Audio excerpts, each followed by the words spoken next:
Okay, so what are we going to be talking about this episode? So, we're talking about should young people fight for this country if there was a wartime situation? Yeah, difficult one. You know, I ask my friends this every now and then because it's such an interesting question, isn't it? Yeah. And I think it goes right to the heart of the kind of fundamental feeling about how proud you are as a sort of a native Brit or even an adopted Brit, and you know, is the definition of what would you do for your country? You know, and I think it's sad to say that now more than ever, the answer is no, isn't it? For majority of people, they wouldn't fight for the country. Obviously, it was only a couple of weeks ago now that we talked about the chap from that still lives from World War II, who went on to Good Morning Britain or whatever it was, and said it wasn't worth it. It wasn't worth it. You know, I dare say that back in his day, it was worth it. You know, you did believe in it. Yeah. I also think that the fundamentals have kind of changed as well. So I think back in those days, you would fight. In fact, well, actually, fun fact here, I think, is that in World War One, they made the regiment of the army was all from a certain place, right? Yeah. So even from the same town or even from the same village. Yeah. So the people that you'd fight alongside, you knew all your life. Yeah. Right.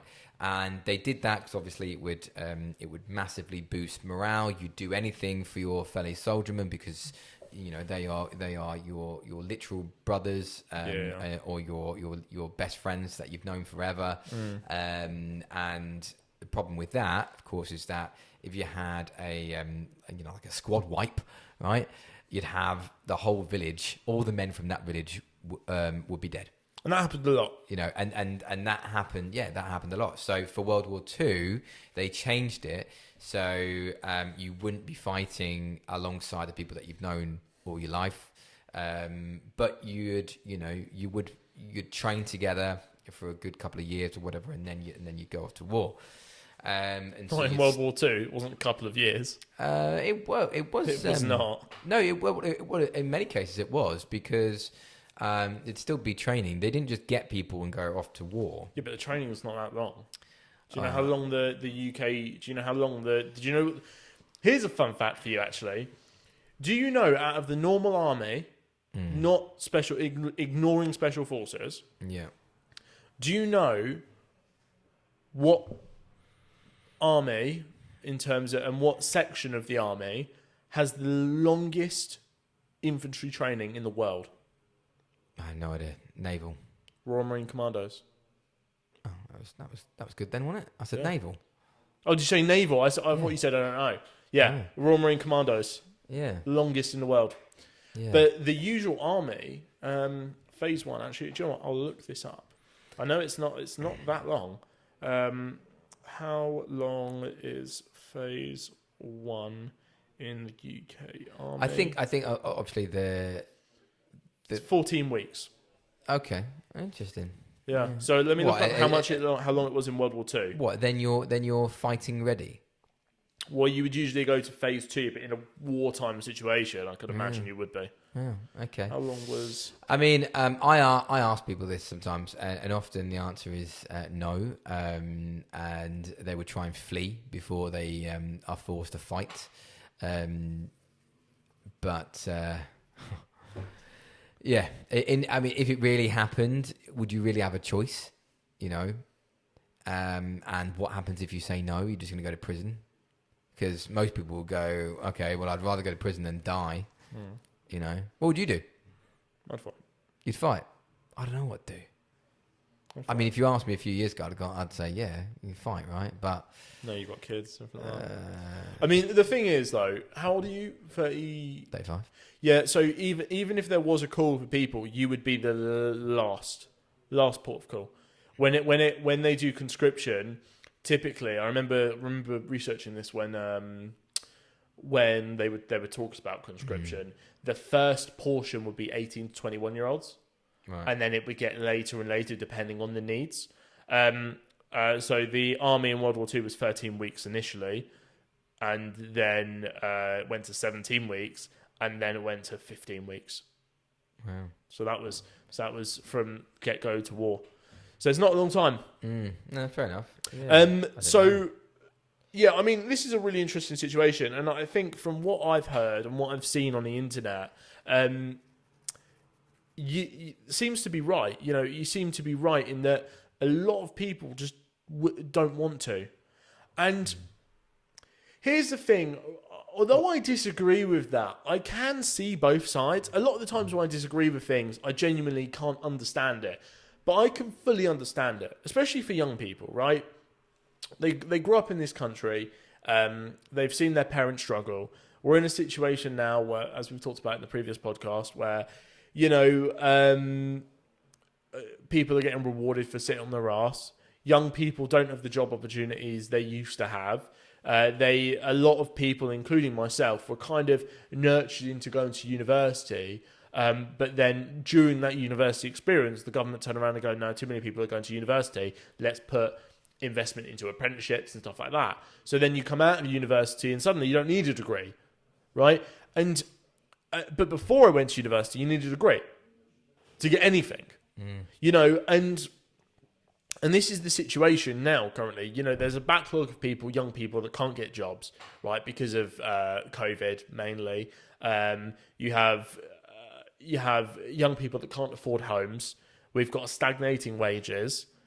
You know, in many intents and purposes, if you're young and you live on your own, you're renting or something, you're not really living, you're surviving. You haven't got the money to really live. You're not going on holidays like you used to when you were kids. So this is it. I understand that. Or I completely understand my young generation when it comes to that. But here's what I think we need to be aware of.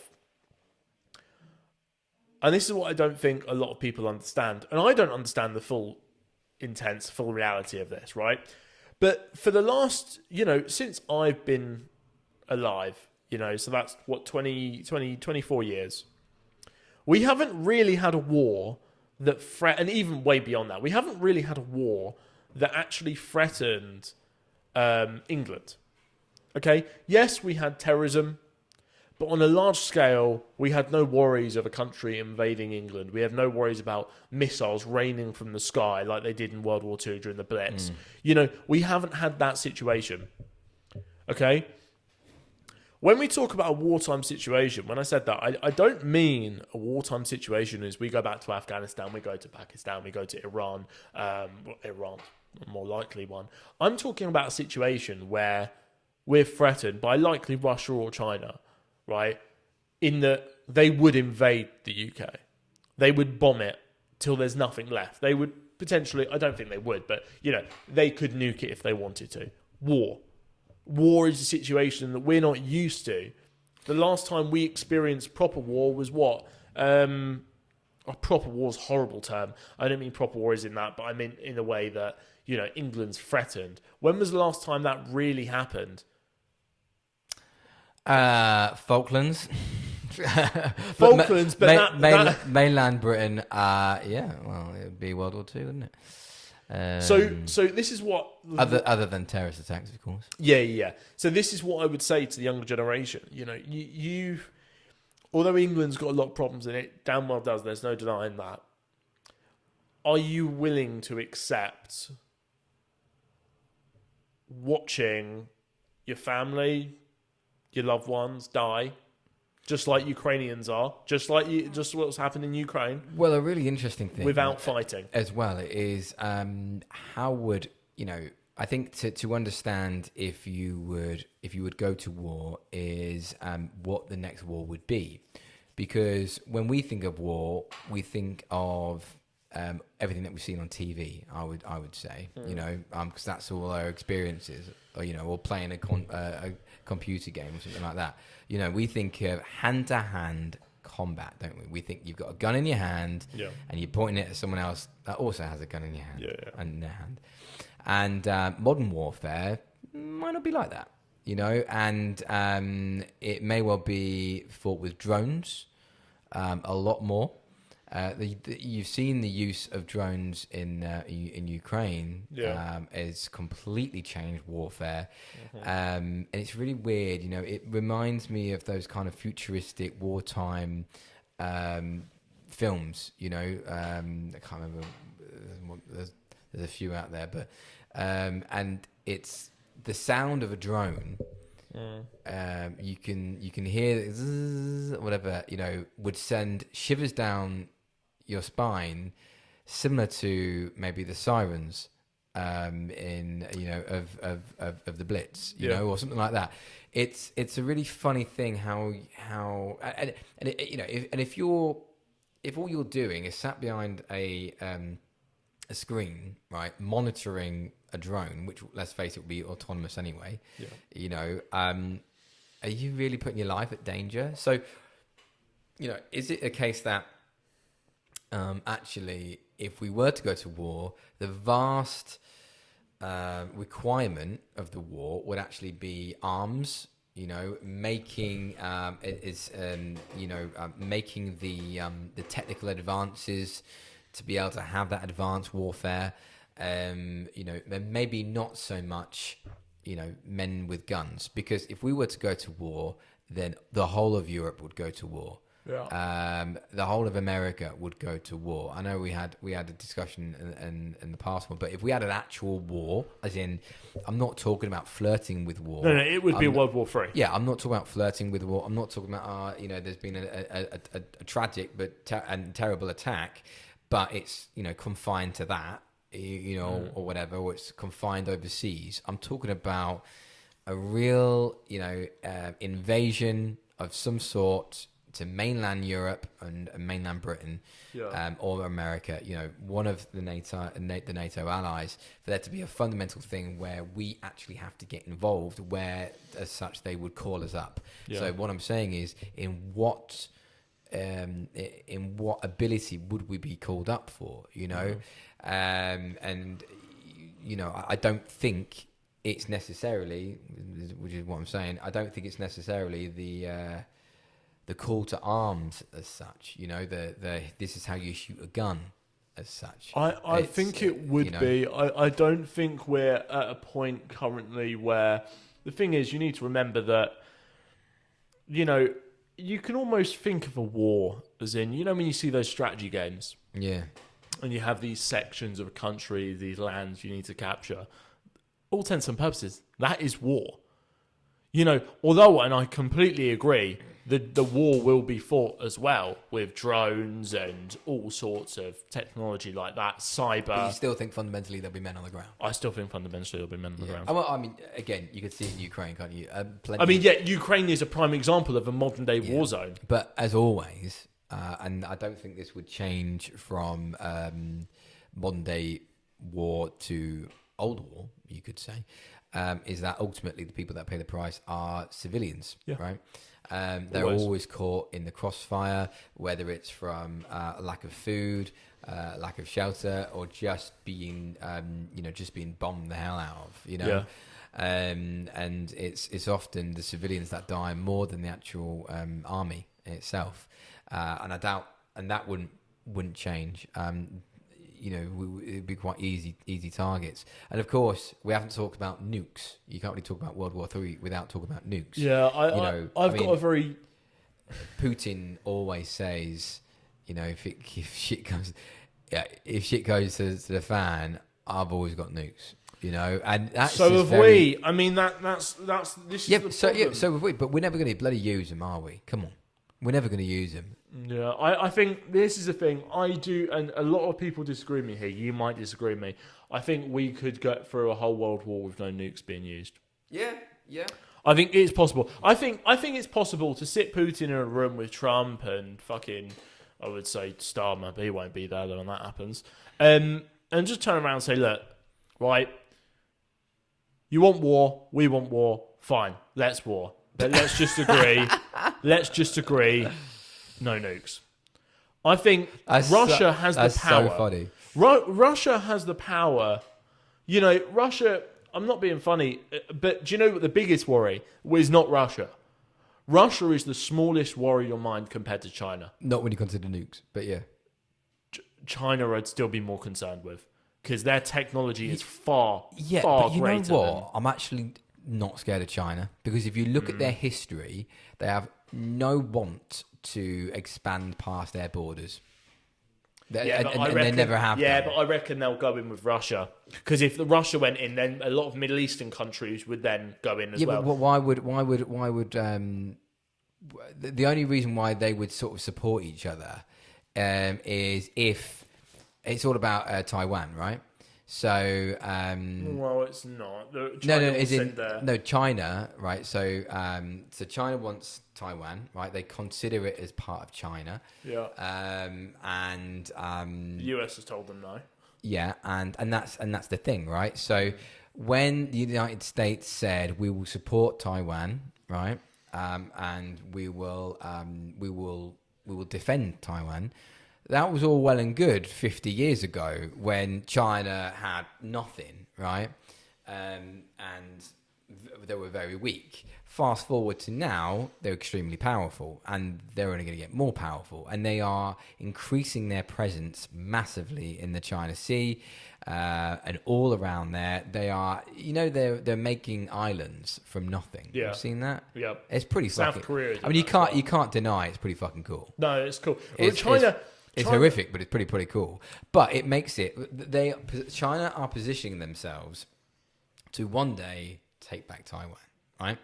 So that's what they're doing, and anything that achieves that goal, they will support. So, for example, if Russia invades part of Europe, which then inevitably brings in the United States. Do you think the United States are then going to want to defend Taiwan in any form? No, because they're going to be up against it in Europe, right? There's a benefit of China supporting Russia, but only for that reason. I'll counter that. I disagree. Yeah, go ahead. Is there any US military bases based in Taiwan? Yes. Then that would be used because you need to think of war as well. It is a game of chess, right? Yeah. There's loads of pieces, and you've got bases in different regions, and a lot of during the Pacific Islands in World War II, obviously America, that situation.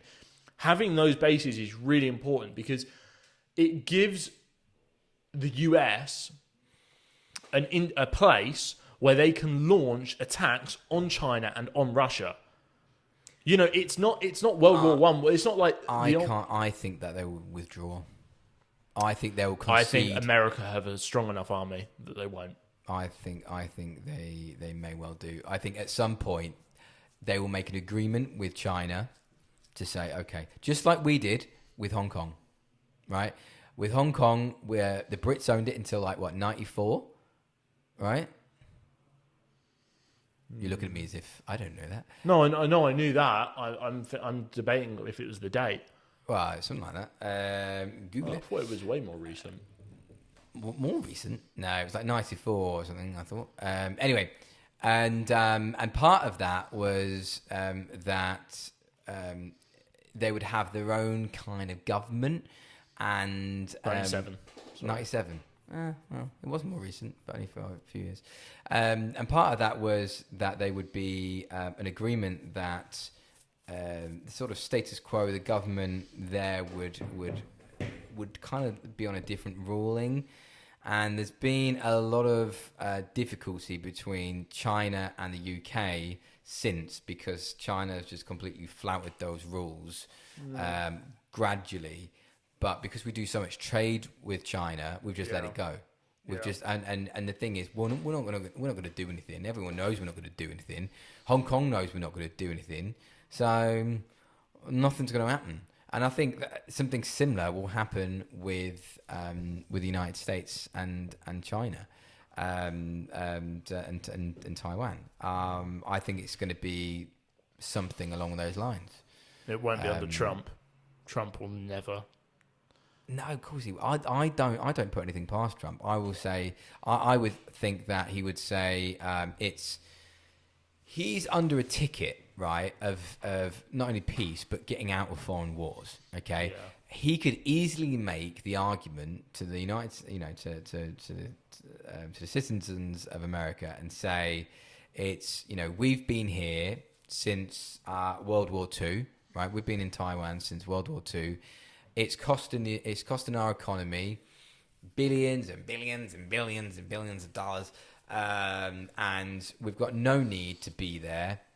We are not going to defend Taiwan. We've defended them for near on, 100 years.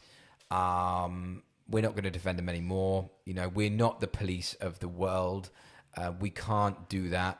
Yeah, but that America is the police of the world. No, yeah, but it doesn't want to pay for it, right? It's happy to do it by words, but I think the country, I think America has had enough of boots on the ground in foreign wars, both on the Democratic and the Republican side. Both sides, they've had enough of the United States getting involved and paying out all these taxpayers' money for these foreign wars. And so I think there's a very easy, good argument to make, as long as, and this is the point, right, and this is the thing, how it will work, as long as it will come with an agreement, just like we did with Hong Kong, with China, with Hong Kong, right, that the China will have a few kind of ramifications. There'll be certain parameters, right? So China will have Taiwan, but Taiwan will still be able to do this. They'll still be able to do that. And we will withdraw. Okay, it'll be a part of a peace agreement, and I think there'll be some skirmishes in between to lead up to that point. Just as there's been agreement now with Ukraine. Of succeeding land, I think the same thing will happen with Taiwan, because the alternative is unthinkable, and I think it's a very easy sell to the citizens of America. Just simply, we don't want to get involved in all these wars, and we're not going to bloody start a fight with China over a land that we don't care about. Yeah. They're not going to do it, and it's a really easy sell. So that's my and I will come back to you, and we will have this conversation within the next 20 years and say if it happened or not, and I'll go, haha, told you so, in episode 12 or whatever it is. Or I'll be dead because of World War III. Yeah, all that. So that's my prediction with that, and I think that is all what that China is bothered with, and I don't think Russia has enough to fight us. So the only thing that they have in their arsenal is nukes. Yeah. So I think he will threaten it as much as possible, and he knows we're not going to use it back. And I think he could use it. I think he could use it in a strategic way. I think he could use nukes. What are we talking about? Russia? Yeah, Russia. I think Russia could use nukes in a tactical way. So, for example, I don't know, if there is a base somewhere, you can have. I mean, nukes is pretty fucking bad, right? But you can take out an entire city with a nuke. Okay. Now, if they were to nuke a country in a military area, right, or they were to nuke other nukes, right, or missile silos, etc., in the Baltic states, right, would we nuke them back? No. Because they've attacked, even if they nuke, right? Even if they nuke a nuclear power, right, of their missile silos, if it's not in our area, if it's not ours, I don't think we'll nuke them back. Because it's not worth it. I really don't see Russia nuking. I do. He's old enough. He's got nothing else to lose. I don't think he'll send a nuke to London, right? I don't think we'll do that. I don't think he'll nuke anything to a fundamentally huge amount of loss of life and loss of culture and loss of everything. I don't think he'll do that, but I do think he'll use a tactical nuke. And the reason why he'll use a tactical nuke is it will support it will get rid of he could do it to a nuclear silo, right, in the Baltic regions, to say fuck off, right, don't have nukes close to me. So it achieves that aim, and it also shows that he's prepared to use them, and that will make a lot of people put their guns down, which means he can walk through the rest of the Baltic states. Listen. If that was to ever happen at some point, the UK, NATO would need to turn around and go, when do we draw in the line? Because currently we have our hands in our arse and we're just letting them do whatever. Yep. There needs to be a point, and this is the problem with NATO, is they need to get a backbone. Well, I know, but that's the problem with nukes, right? Welcome to the world. It's not fair. It sucks, but that's the reality of it. The reality can't be that we're just going to willy-nilly nuke Russia. No, we're not. I'm not saying about that. I'm saying about the other things that we've just let them do. Fly drones into airspace, crash drones into Poland. All of these things, we've just let them do. And what's the consequences? Oh, okay, we're gonna put some more tariffs on you. It's not affecting them. It did at the start, but they're learning to. Yeah, but I get it. Think about this, right? We've already discussed Putin's age. Okay, maybe the safest thing to do is to push back as much as we can within certain limits, but wait until he dies of old age. Yeah, but then another general will take over. Well, maybe not. You look at the fall of the USSR.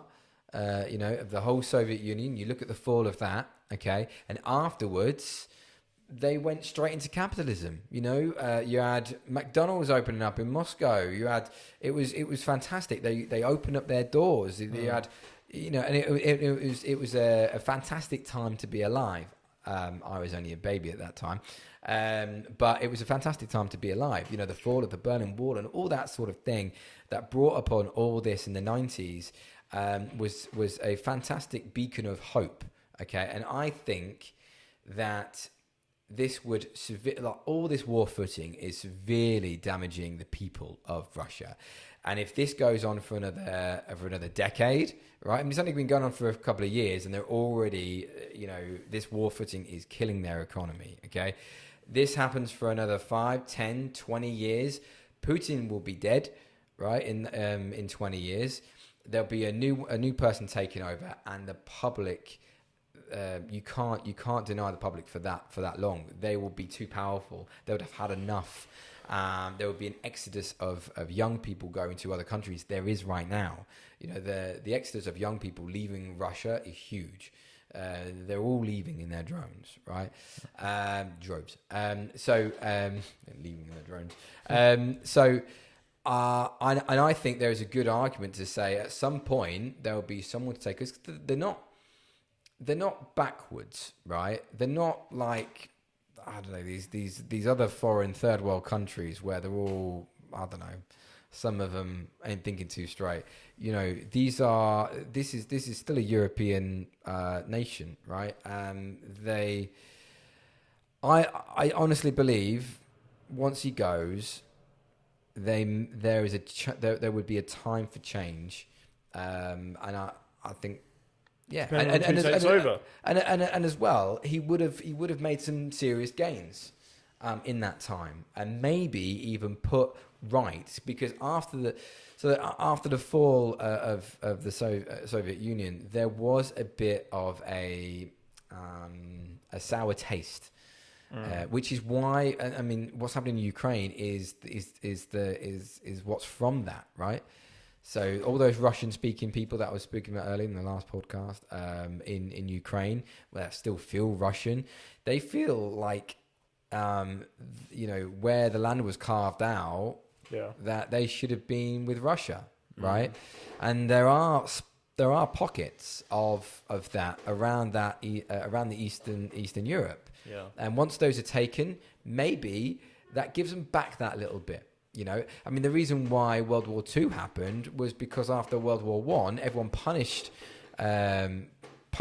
Germany so much that they were beaten down for the decades afterwards, and they didn't like it. Yeah. And so they resurged up, and I think a similar thing, could happen if you downbeat people, they'll come back up. Anyway, that's my thoughts on it. But in short, would I fight for the United Kingdom right now? If there was a way that I wouldn't, I don't know. I sort of feel like a sense of pride that I have to. I don't know. My wife wouldn't want me to go. No, I'm sure the wives and the mothers of the people in World War II didn't want them to go. But I think they would. They understood. They didn't want them to go, but they understood. Yeah, and because they lived through World War One, they understood. A lot of them didn't. A lot of them did. Not the kids, the parents. No, the parents. Oh, well, yeah. World War One ended in 1918. World War Two started in 1935. Yeah, so you've got to be a good... That's not that much of a difference, dude. Yeah, but you would have still been young, 17 years? You've still been young. What, so if you were 30... If you were 25 during World War One, you were what? Yeah, mid-40s? Yeah. That's not a lot. Anyway. Anyway, that's that. Anything more to add? Not really. I think the thing is, I like to talk about things where I know the stats of it, and I think the thing you need to look at is where all of Europe is. What do they believe in? What are the top countries doing? And when you have top countries preparing for war, preparing for all of this, you usually take that as a good reminder. Because remember, these countries will not scare the public unless they need to, unless they need the public to understand the reality. And when they start bringing this kind of stuff to light, when it leaves the boardroom and starts getting into the media... Let me ask you one last question. Are you a little bit scared? Of what? Well, a potential war. Because there's one thing talking about it, and then... Have you ever seen videos? And then actually, if it was to happen, Have you ever seen videos of people in Afghanistan? Doing... I used to watch... there used to be a lot of videos on YouTube of soldiers that would have GoPros attached to them. Yeah. It's horrific. Yeah. It's fucking horrific. War is not a video game. War is not this cool thing where you think you're going to be John Wick. It's not like that. It's a game of chess, and people die. A lot of people die. It's not even a game of chess sometimes. It's a game of luck. What if you're there? Have you seen Band of Brothers? No. Oh my God, you need to watch it, man. No. Oh, you need to watch. After this, watch Band of Brothers. It's so long. It is long, yeah, but it's series though. You can watch it bit by bit. But it's so good. Directed by Steven Spielberg, and it was done so well. They've got a lot of actors really famous actors that ended up being really famous, or even famous at that time. And it's so good, and it shows you, how quickly, boom, you could just die. Like, they could focus on a character the whole time, and then they'll go to war, and they'll just die, like instant, boom, in the head. Yeah. It's like whoa. Like, it doesn't matter how good you are, how well you trained. Very easily, bullet to the head. Like it is, or when they're in the planes, ready to jump out. Yeah. No fault of your own. You could be the best bloody, gunner or whatever, and then the pilot dies and you're dead. You're all burned alive. It was such, it's so much out of your control. It's so scary that you could die at any one point of time. Yeah. It's, the horrific truth about war is awful, and it's a funny one. I kind of think as men, we enjoy the thought of it. We enjoy the sort of strategicness of it. I mean, that's why we have games, right? All our computer games, or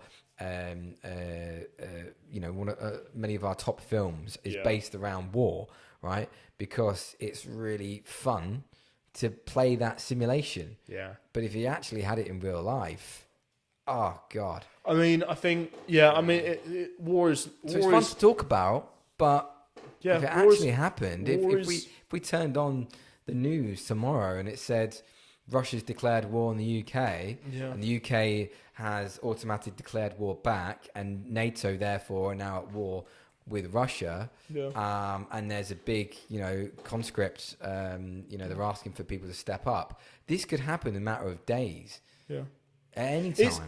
Look, it's not a good thing at all. There's nothing nice about war. When we talk about it in a realistic point of view, we want to talk about is it possible, but I think the way I want to end this podcast is by saying this: that England is not the largest country. We haven't got a lot of soldiers. We haven't got a lot of kind of equipment, but what we do have is. And this is something Jason Fox. Do you know who Jason Fox is?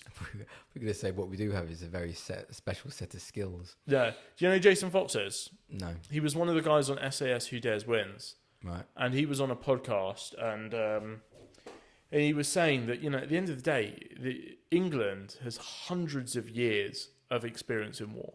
Hundreds of years. Far more than most countries. And we have, although a small army, a very, very well-trained one. In fact, you see this when you see comparisons of, you see videos of something like, I've forgotten what the number was, but it was like, I want to say, I think it was 1,500 Royal Marines beat America at a war game, and there was 15,000 Marines involved, and they beat them. England as a small country is a small army, but very, very well trained.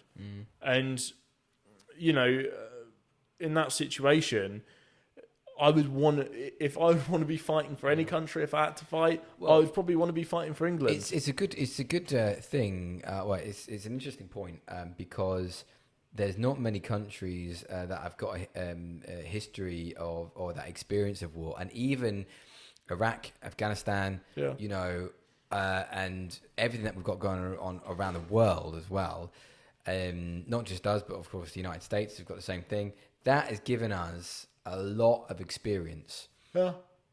But Russia, they haven't been involved in as much, which I think is probably one of the reasons why they fucked up so much. No. And this is the situation. But look, we'll end it there. That is episode 12 of the Common Talk podcast. If you enjoyed it, hit the follow button. Give us a rating, nice 5 stars, and we'll see you on the next one. Peace and love.